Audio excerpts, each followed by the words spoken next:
So in the political declaration, it does have reference to the type of trade in paragraph 23, no tariffs, no quantitative restrictions and charges and so forth, but it doesn't actually say no frictionless trade.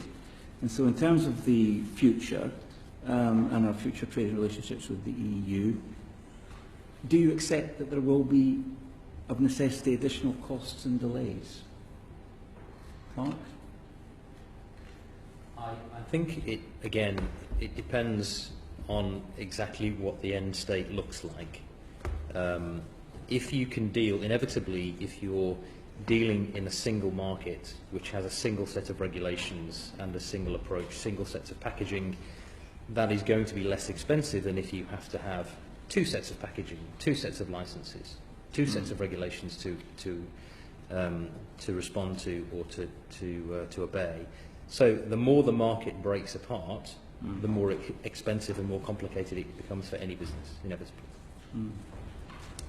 I'd agree with Mark said. There will be costs incurred in the areas that Mark's mentioned, and clearly I think there's potential for significant costs depending on what happens to the borders. And at the moment, we've been given some guidance by the DH, but it's to be, I think we don't have clarity on what that would mean and what infrastructure needs to be built around that will have cost implications. There's a lot of costs I think we don't know what we don't know at the moment. And Mike, for the industry as well?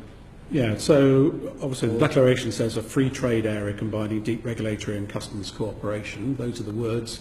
I guess our interpretation of that is it's providing a broader range of possible solutions. At the moment, we take the other extreme, WTO, under WTO rules, most medicines are exempt, but obviously the WTO rules have not been updated since 2010. And obviously a lot of the ingredients that go into the medicines are not covered. So you typically would be looking at 6% or something on a lot of things which would be coming in. We're looking at rules of origin, which, as you know, are just a nightmare to try and work through. So the additional bureaucracy of that, the paperwork at customs borders you'd have to go through. You'd have to, just to give you an idea, a pharmaceutical company in the UK is currently revalidating 15,000 supply lines to essentially cover all of its medicines that it produces in the UK. So each one of those has got ingredients coming from different areas. You have to do that for every single one of them. So the cost involved is massive. So I think whatever the wording finally is, it's really clear that we are looking to have as free a trade as possible in everything is the outcome that we are asking for. But not enough detail at the moment to be able to plan on maintaining existing trading arrangements? Correct. Most of the session today we've been talking about what you're doing to prepare for scenarios that you don't want to see.